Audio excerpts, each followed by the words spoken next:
Hello Aquarius.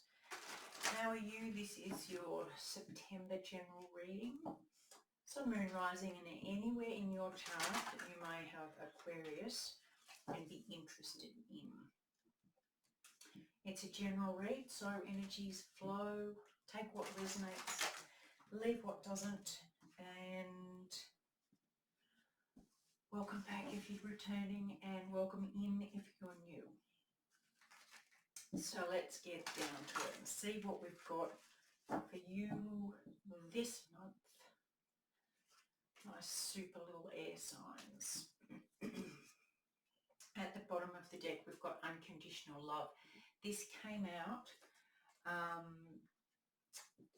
as first card for Capricorn. So let's see where we go from here. Next is Gratitude and Balance. Balance has been a big theme the last few months. Really trying to get some steady footing going. Unconditional love and gratitude. Look, I think unconditional love is one of the hardest things to really sit in. It means that you love someone in spite of or despite their behaviours, their choices, their actions. You still can love them without loving their choices. And it just means love without attachment to an outcome of any kind.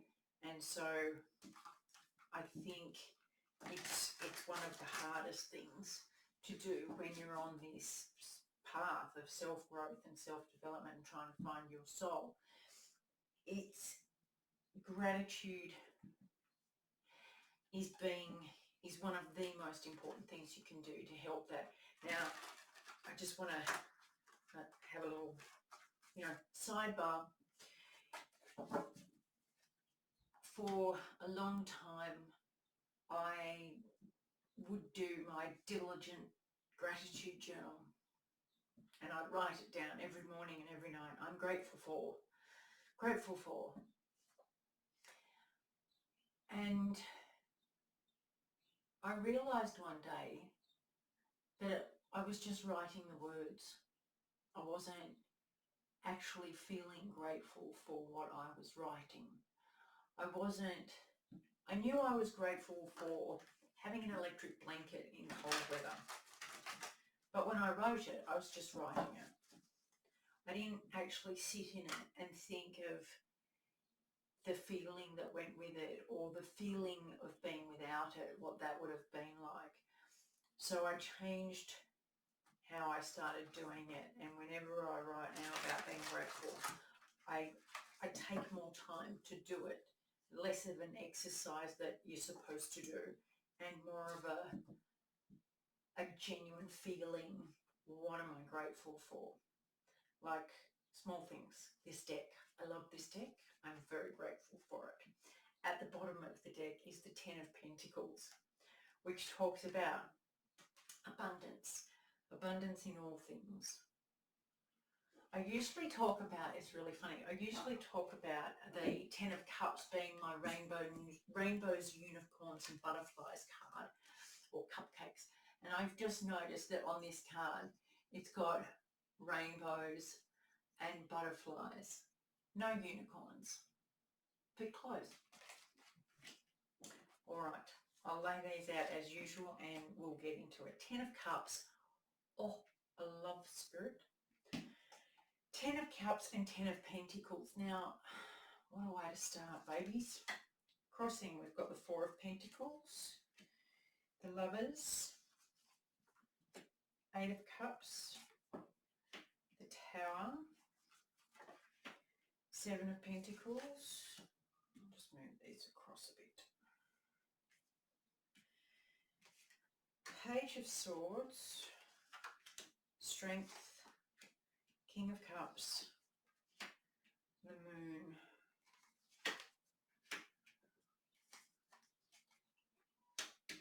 Yep. Okay, my lovelies. So, in the current position, you have the Ten of Cups.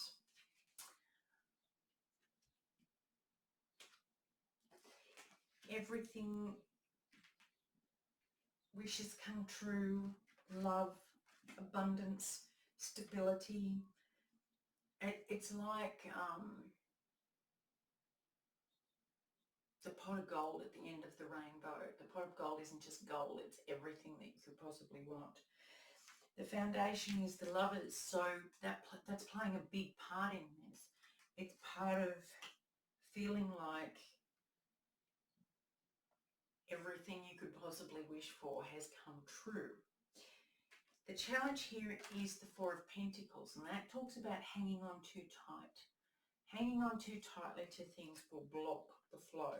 In the past, recent past, you've moved on, you let go, you released old baggage that you were hanging on to, and you moved forward. And by doing that, that let the gates open. That form of relief and release is allowing more abundance to come in.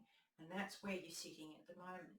Don't make the mistake of hanging on to it too tightly and fearing that it will go, because you don't need to. You just don't need to. And the more you hang on to it through fear, the more likely it is to go. At the crown of the situation is the Seven of Pentacles.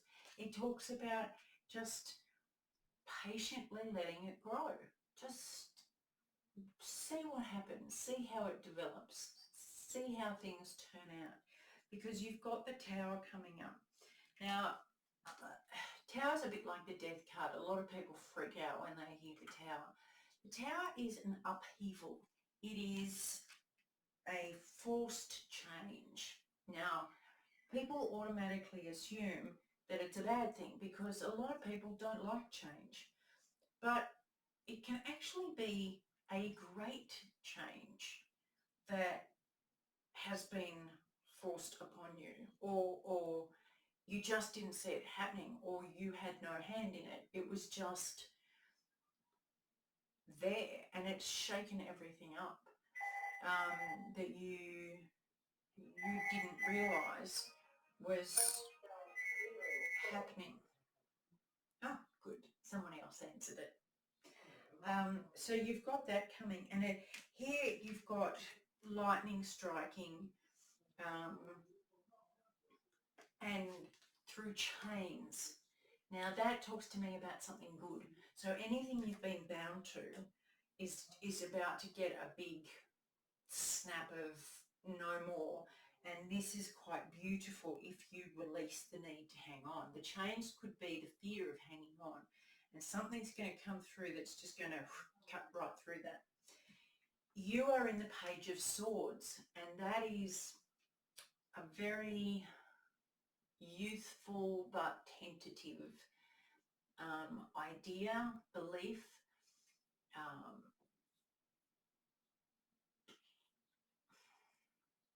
There's a word they're trying to get through.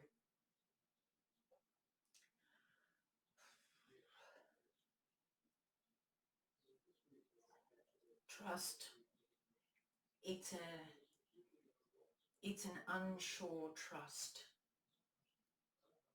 It's still that this is too good to be true energy that you're holding.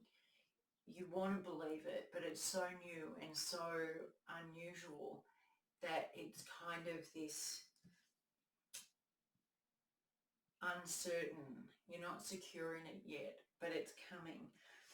Other people see you as incredibly strong, and you have been given the environments to be incredibly strong and grow your inner strength that you probably never realized you had, I'm guessing.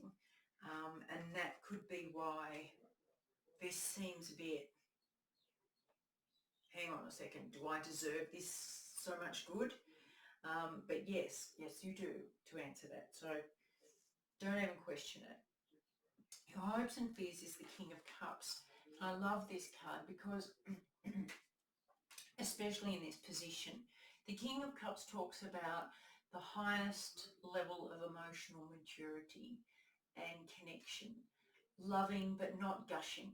Loving but not attaching or clingy or anything else. It's just this, talk about unconditional love. This is the King of Cups. And it can come across as calm, almost cool. But if you look at unconditional love as a love or without attachment, then you're not going to react to certain things. You're not going to get angry or jealous. You're not going to try to control a situation. You're just going to be accepting and loving of the person unconditionally. So in this situation, you might be a bit frightened that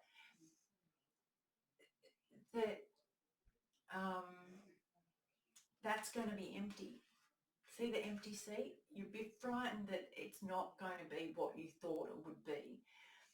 But your hope is that it is, you've just never had it before. So you don't know what this looks like. And that's why in your vision it's an empty chair, because how can you possibly have a vision of something you have had no experience with, no reference to? The outcome is the moon, and this is really beautiful because it's things coming to light, things you never knew coming to light, things that you had repressed or hidden coming to light, coming out, the truth will out. And so all this self-doubt that you've got, or fear of you know, losing this wonderment,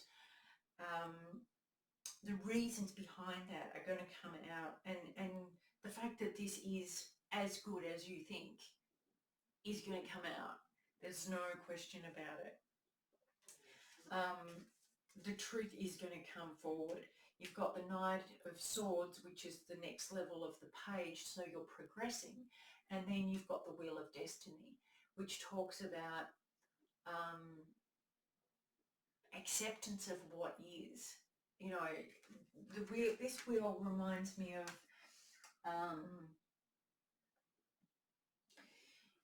it is very much about balance. It reminds me of the saying, "This too shall pass," and it's from a story a long time ago, which I will share on another day when we've got more time. However, it talks about this too shall pass, not just the bad stuff. Hope during the bad times, this too shall pass, but gratitude at all times, because I'm grateful this will go away, and I'm grateful for what I've got, because, you know, things turn. It doesn't mean you're going to lose it. It just means that it's, you know, life isn't meant to be perfect all the time. So relish in this now. Don't doubt it. Don't push it away. Don't question it. Just realize that you deserve it. And I'm kind of jealous. So enjoy this month, my loves.